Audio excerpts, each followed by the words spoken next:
Le 12 août 2000, le sous-marin russe Kursk K-141, un géant des mers, a disparu dans les eaux froides de la mer de Barents. Ce qui avait commencé comme une mission d'entraînement militaire de routine est rapidement devenu l'un des pires accidents de sous-marin de l'histoire.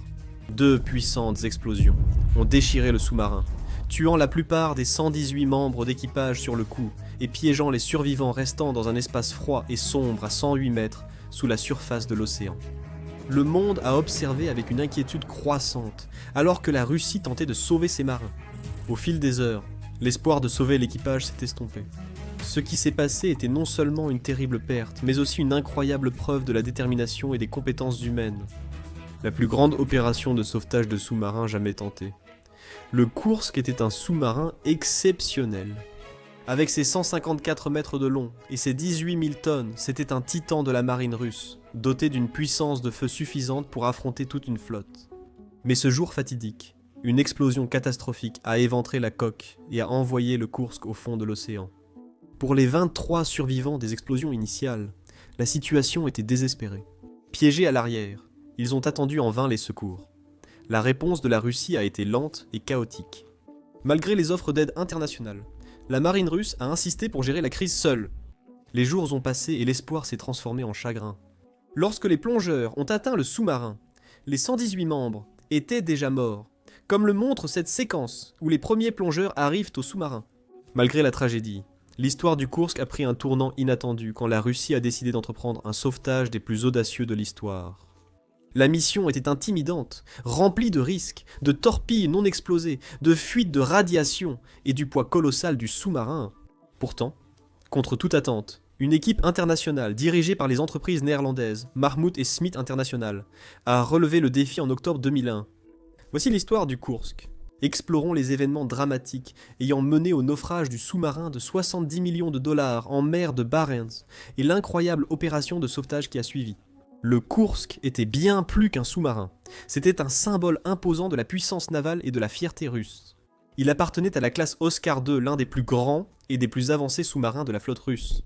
D'une longueur de 155 mètres, sa double coque robuste était conçue pour résister aux impacts de torpilles. La coque extérieure en acier était recouverte d'une épaisse couche de caoutchouc pour une discrétion optimale. La coque intérieure en acier ultra résistant offrait une protection supplémentaire grâce à un espace entre les deux coques. Cela a conduit à croire que le sous-marin était presque insubmersible. Le Kursk était également rempli d'armes, comme 24 missiles de croisière et des torpilles capables de détruire tout un groupe de porte-avions. Ce sous-marin monstrueux démontrait la puissance militaire russe et était crucial pour la défense de ses eaux. En août 2000, le Kursk a été déployé en mer de Barents dans le cadre de l'exercice naval russe Summer X, qui était étroitement surveillé par les nations occidentales. L'événement était censé mettre en avant la revitalisation des forces navales russes après des années de déclin. Le sous-marin et d'autres moyens navals simulaient des scénarios de combat réels.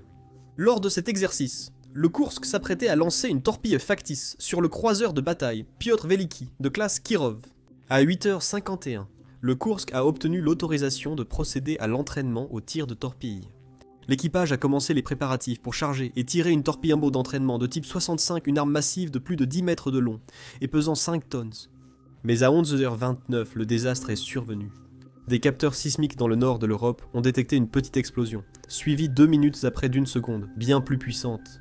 Le Kursk, autrefois symbole d'invincibilité, sombrait maintenant vers le fond de l'océan dans la mer de Barents. Si ces voyages historiques vous fascinent, laissez un j'aime et partagez cette vidéo avec ceux qui aimeraient explorer le passé. Votre soutien nous aide à continuer de partager d'autres histoires incroyables comme celle-ci. Le sous-marin Kursk comptait 118 membres d'équipage hautement qualifiés et expérimentés, parmi les meilleurs de la marine russe. Ils s'étaient entraînés des années pour opérer et maintenir l'un des sous-marins les plus avancés de la flotte. L'équipage comprenait des officiers chevronnés, des ingénieurs experts du navire et de jeunes marins avides de faire leurs preuves. L'un des chefs était le capitaine Gennady Lyakin, connu pour son leadership fort et sa grande connaissance. Beaucoup de membres de l'équipage venaient de familles de marins, perpétuant une longue tradition de service. Leur esprit d'équipe et leur engagement se reflétaient dans tout ce qu'ils faisaient. Des exercices intenses, au rire dans les espaces exigus du sous-marin, les moments partagés étaient appréciés. Tragiquement, la réaction de la marine russe face à la catastrophe a été lente et désorganisée. Les navires posés à proximité ont entendu l'explosion, mais il a fallu plus de 6 heures aux responsables pour réaliser la gravité de la situation. Le sauvetage du Kursk a été retardé, car sa bouée de secours, qui devait envoyer un signal de détresse, avait été désactivée lors d'une précédente mission.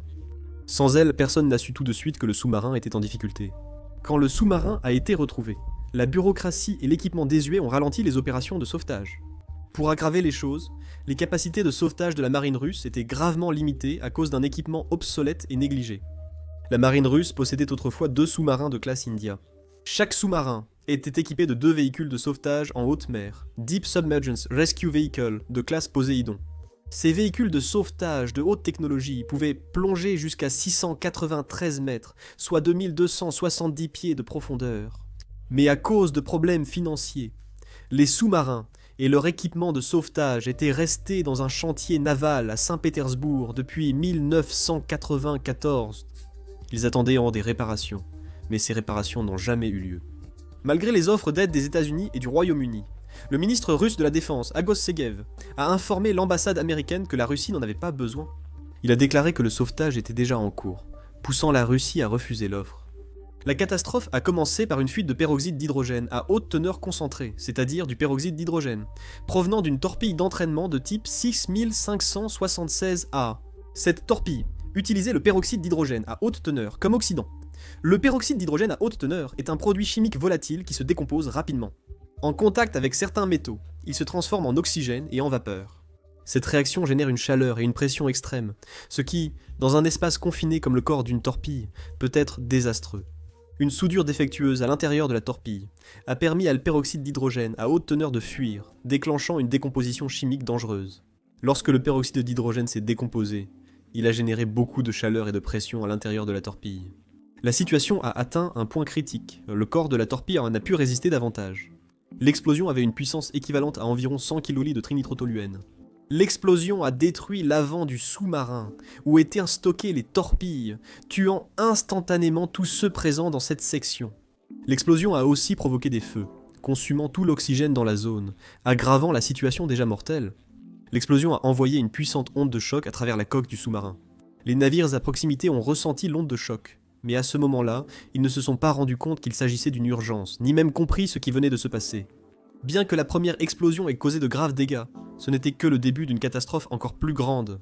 À peine 135 secondes après la première détonation, une explosion bien plus puissante s'est produite. Le feu et la pression extrême générée par la première détonation avaient enflammé d'autres torpilles dans le compartiment avant, déclenchant une réaction en chaîne catastrophique.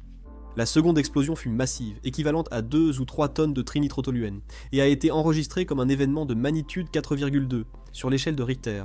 Cette détonation était si puissante qu'elle a déchiré la coque intérieure et extérieure du sous-marin. L'onde de choc s'est propagée dans l'eau, secouant la mer de Barents. Et elle a été détectée par des stations de surveillance sismique jusqu'en Alaska. La destruction était totale. Les personnes situées à l'avant du sous-marin ont été vaporisées sur le coup par l'explosion. Le Kursk s'est transformé en une épave tordue et brisée, coulant rapidement vers le fond de l'océan. Le Kursk a coulé et s'est immobilisé à environ 108 mètres de profondeur. Les explosions ont gravement endommagé le sous-marin, inondant immédiatement la plupart des compartiments, tuant de nombreux membres d'équipage. Cependant, 23 hommes situés à l'arrière du sous-marin ont survécu aux explosions initiales. Dirigés par le capitaine-lieutenant Dmitri Kolesnikov, ils se sont réfugiés dans le 9e compartiment et s'y sont enfermés, espérant être secourus. Kolesnikov a écrit un mot qui a été retrouvé plus tard par les sauveteurs, prouvant qu'ils ont survécu un certain temps après les explosions. Dans le compartiment scellé, ils étaient en situation critique, l'éclairage de secours était faible, le sous-marin n'avait plus d'électricité et l'oxygène s'amenuisait. L'augmentation du dioxyde de carbone dans l'air rendait la respiration de plus en plus difficile. Les hommes savaient que leur survie dépendait de l'arrivée des secours. Alors que l'équipage luttait pour survivre dans le compartiment sombre et privé d'oxygène, la réaction du gouvernement russe fut marquée par des retards, de la confusion et des erreurs critiques. Les responsables russes ont mis plus de 6 heures à admettre qu'il y avait un problème. Quand il fut clair que le sous-marin Kursk était en grande difficulté, la marine russe n'a initialement pas pris la situation au sérieux. Ils ont déclaré que le sous-marin avait rencontré un petit problème technique et non une énorme explosion. Ce retard et ce manque de transparence ont gaspillé un temps précieux qui aurait pu être consacré à sauver des vies grâce à une opération de sauvetage plus efficiente. En gros, leur mauvaise réaction a empiré la situation. Alors que l'équipage luttait pour survivre dans l'obscurité à court d'air, la réponse lente et désorganisée de la Russie a empiré leur situation désespérée. C'est le lendemain de la catastrophe que le gouvernement russe a officiellement reconnu que le sous-marin Kursk avait subi un grave accident. Même à ce moment-là, ils ont révélé très peu sur l'incident. La marine russe a tenté de secourir l'équipage du sous-marin, mais leurs efforts ont été entravés par des problèmes techniques et une mauvaise planification. Avec le temps, les espoirs de retrouver des survivants s'amenuisaient. Une aide internationale a été rapidement proposée. Le Royaume-Uni, les États-Unis et la Norvège ont rapidement proposé leur équipement de sauvetage sous-marin avancé, qui aurait pu sauver l'équipage. Toutefois, le gouvernement russe, inflexible et conventionnel, a initialement rejeté toute assistance étrangère. Ils ont insisté pour que leurs équipes gèrent l'urgence, ce qui s'est avéré être une terrible erreur. Les sous-marins de sauvetage russes ont échoué à plusieurs reprises à s'amarrer correctement à la trappe de sortie de secours du Kursk, retardant davantage les tentatives de sauvetage. Ce qui avait commencé comme des heures d'incertitude était vite devenu des jours. Lorsque les autorités russes ont enfin accepté l'aide étrangère, il était déjà beaucoup trop tard. Lorsque les plongeurs norvégiens ont atteint le Kursk, ils ont découvert une vérité déchirante. Les 118 membres d'équipage étaient dans tout morts.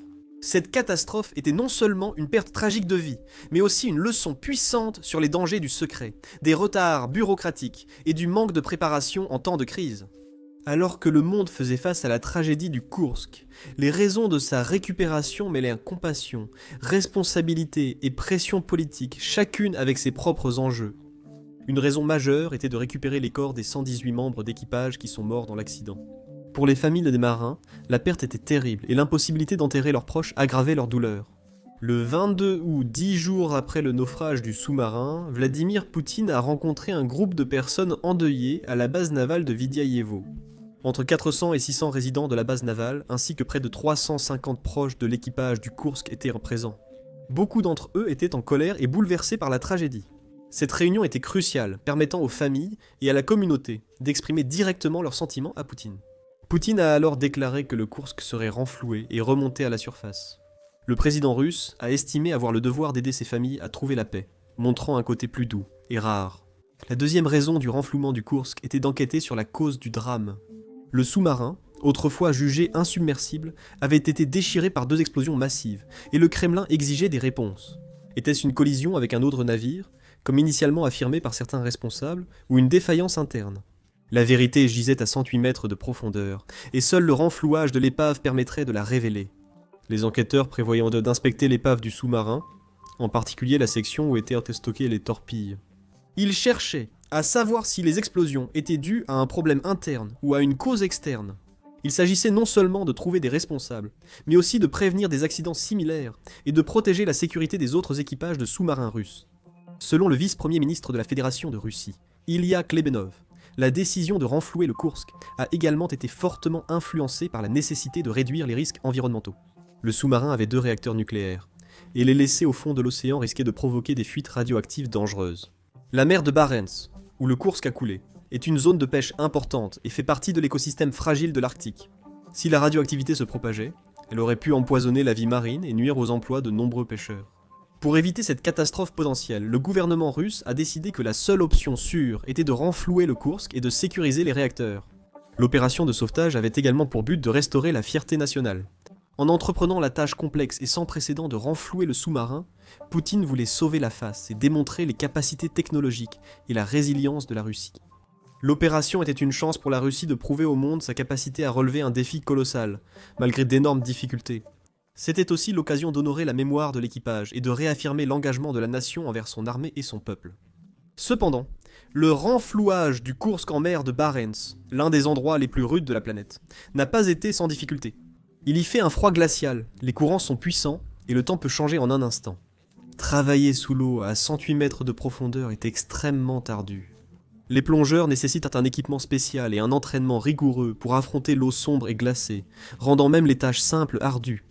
Il existe toujours un risque de panne d'équipement ou d'erreur humaine, ce qui peut s'avérer dangereux. Pour leur sécurité, les plongeurs travaillaient en équipe et passaient des heures dans des chambres spéciales pour éviter les maladies liées au changement de pression.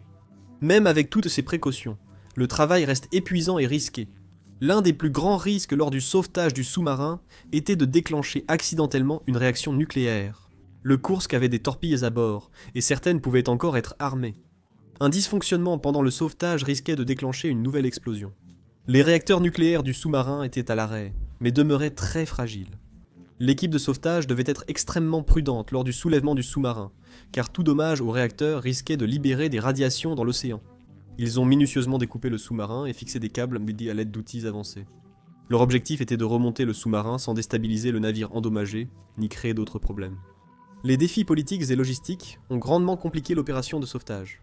D'avril à juin 2001, les restes du Kursk seraient inspectés par des plongeurs et des submersibles télécommandés. À cette période, la Russie solliciterait l'aide d'experts internationaux, aboutissant à la fondation de KK. La fondation KK était une équipe d'entreprises, principalement des Pays-Bas, comme Mahmoud et Smith International. Ces entreprises se sont réunies pour relever l'immense défi de récupérer le sous-marin russe Kursk.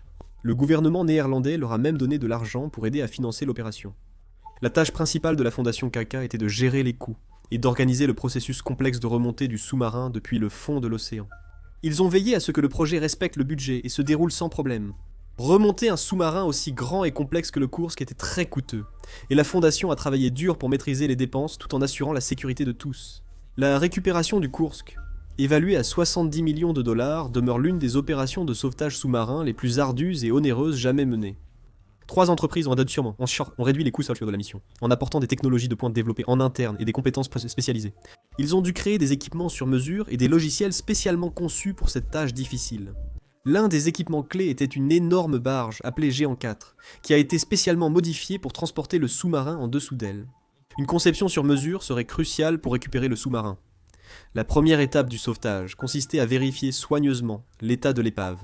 Le sous-marin Kursk a subi de lourds dégâts structurels, surtout à l'avant.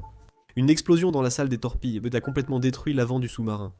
Les responsables russes étaient inquiets des dangers potentiels, comme les torpilles non explosées. En raison de ces risques, ils ont jugé trop dangereux de remonter le sous-marin entier. Ils prévoient plutôt de découper la section avant très endommagée et de récupérer le reste du navire. Une équipe de plongeurs qualifiés et des véhicules sous-marins télécommandés ont été envoyés pour étudier l'épave en détail. Leur tâche principale était de vérifier l'intégrité de la coque, de décider de la sécurité pour la découper en morceaux, et de choisir les meilleurs points d'accrochage pour le levage. Comme le sous-marin était en mauvais état et que le travail était dangereux, ils ont dû planifier avec soin et prendre leur temps pour éviter toute erreur. En août 2001, le projet est entré dans sa phase opérationnelle avec l'arrivée de l'équipement sur mesure en mer de Barents. La proue du Kursk était gravement endommagée par une explosion et contenait des morceaux de torpille, la rendant extrêmement dangereuse. Avant de soulever le sous-marin, ils ont dû découper la proue selon un plan ingénieux des ingénieurs. Ils ont utilisé un câble en carbure de tungstène, un matériau ultra résistant, pour découper l'acier épais. Ils ont placé 2 grandes ancres de part et d'autre de l'épave pour guider le câble, assurant une coupe nette et maîtrisée. Tout ce processus a duré 10 jours éprouvants, avec des plongeurs et des ingénieurs travaillant sans relâche dans les eaux glaciales de l'Arctique. Malgré les forts courants, le froid glacial et la visibilité quasi nulle, ils ont persévéré. Au final, ils ont réussi à découper la proue, rendant ainsi le reste du sous-marin sûr à soulever. Après le retrait de la proue endommagée, l'étape suivante était de sécuriser la coque du sous-marin pour sa récupération. L'opération a nécessité l'installation de 26 points de levage spécialement conçus le long du navire. Ces points devaient être positionnés avec une extrême précision afin de répartir uniformément l'énorme poids de ce sous-marin. Une équipe de plongeurs chevronnés a passé des semaines à découper minutieusement des trous dans la coque du navire coulé. Ces trous étaient nécessaires pour fixer de puissantes pinces hydrauliques, conçues pour supporter les conditions de haute pression en profondeur sous l'eau. Les pinces étaient essentielles pour maintenir fermement l'épave pendant le levage. La mer de Barents est un lieu de travail difficile en raison de ses forts courants, de ses températures changeantes et de son climat rude. Ces conditions ont poussé l'équipage et leur équipement à la limite. Malgré tous ces défis, l'équipe a réussi à installer le matériel de levage nécessaire. C'était une grande victoire, résultat de mois de planification et d'efforts soutenus pour mener à bien le projet. Avec le Kursk enfin préparé, la phase la plus critique, à savoir le levage proprement dit du sous-marin, a été lancée. L'opération s'appuyait sur le Géant 4, la principale plateforme de levage. Ce navire colossal a subi d'énormes modifications pour accueillir le Kursk, notamment l'ajout de harnais spécialement conçus pour transporter la coque du sous-marin en toute sécurité.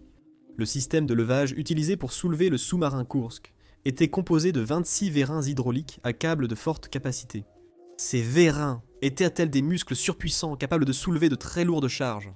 Chaque vérin était fixé à de solides câbles en acier, soigneusement passés à travers des trous découpés avec précision dans les couches extérieures et intérieures de la coque du sous-marin.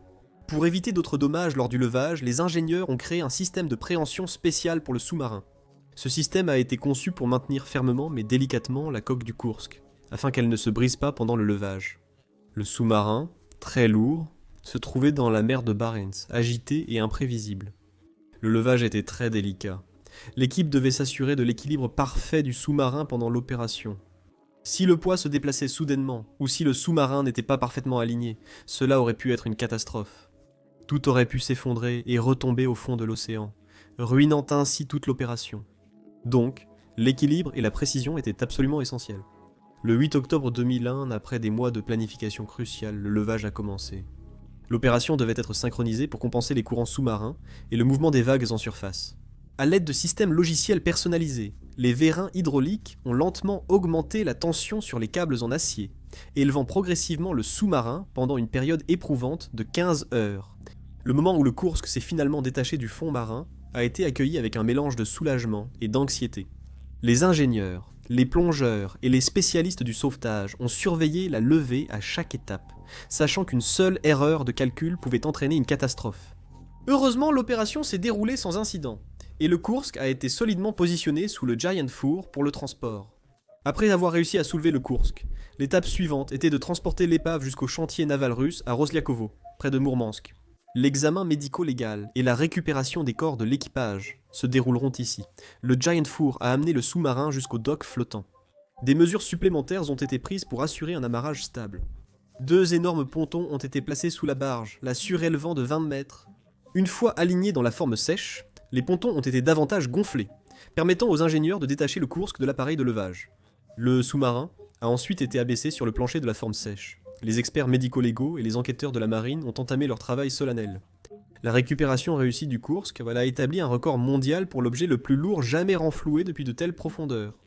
L'opération a démontré des avancées extraordinaires en ingénierie sous-marine et en collaboration internationale.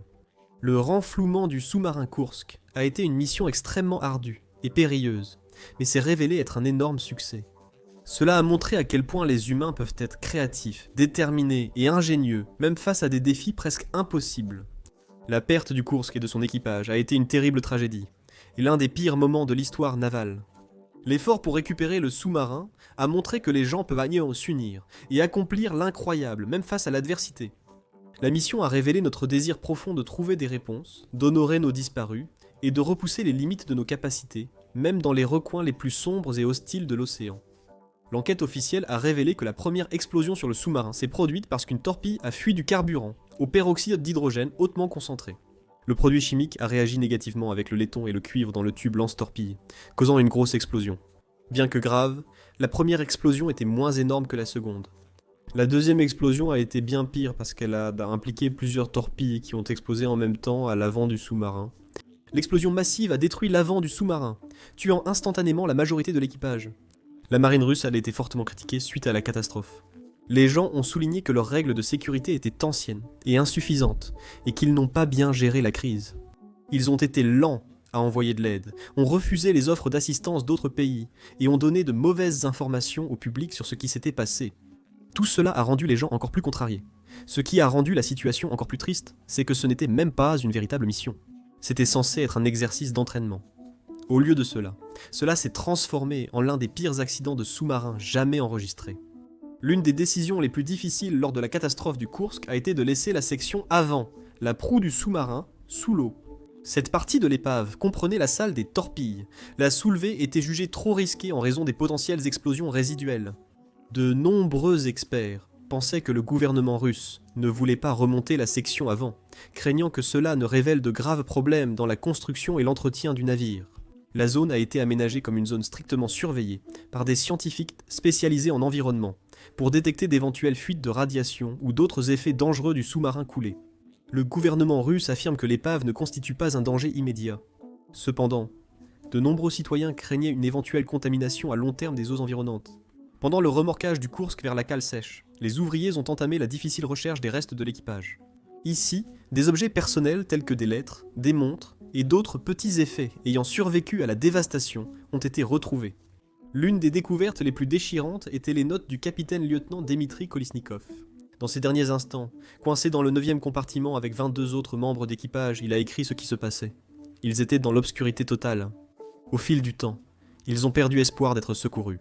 C'était une situation désespérée, et il a consigné leur lutte pour survivre alors que leurs chances diminuaient de plus en plus à chaque heure qui passait. Les mots poignants sur le papier. Nous ne tiendrons pas plus d'un jour. Gardez espoir. Amitié. Cela rappelait brutalement le coût humain de la catastrophe, bien plus qu'un simple défi technique. C'était un test de confiance entre le gouvernement russe et ses citoyens. Dans les jours suivant l'incident, la déclaration vague du gouvernement et son refus de l'aide étrangère ont accru la méfiance de la population. Les familles des marins voulaient des réponses et exigèrent de savoir ce qui s'était passé. Leur tristesse était exacerbée par le manque d'informations fournies. Cette tragédie a suscité de vives émotions dans toute la Russie, entraînant d'importants débats sur la sécurité militaire, l'équipement obsolète et la responsabilité du gouvernement envers ses soldats. Malgré le rapport officiel du gouvernement, des rumeurs et des théories du complot sur la véritable cause de l'explosion du Koursk ont continué à se répandre. Des responsables ont déclaré que le sous-marin était entré en collision avec un sous-marin ennemi. Certains pensaient qu'un missile tiré accidentellement lors de l'exercice naval aurait pu causer la catastrophe. Bien qu'aucune preuve solide n'ait étayé ces théories, elles montraient à quel point les gens se méfiaient de la version officielle. Le secret entourant la mission du Koursk et les informations initiales peu claires ont rendu les gens méfiants. De nombreuses années seraient été nécessaires pour dissiper ces doutes. Les opérations navales russes ont ensuite connu des changements importants. Des fonds ont été alloués pour moderniser la flotte, renforcer la formation et améliorer les protocoles de communication. La coopération internationale et la sécurité maritime se sont renforcées, avec des accords permettant des interventions plus rapides lors d'accidents de sous-marins. Cependant, la perte du Koursk était restée un rappel brutal que le progrès s'accompagne souvent d'un coût insupportable. Pour les familles amies des 118 marins, chaque anniversaire de la tragédie reste une commémoration douloureuse. Des mémoriaux ont été érigés pour honorer l'équipage, avec les noms des disparus gravés sur des plaques et monuments. Leur sacrifice est commémoré non seulement comme un moment de deuil national, mais aussi comme un appel à ne jamais répéter les erreurs qui ont conduit à une catastrophe aussi évitable.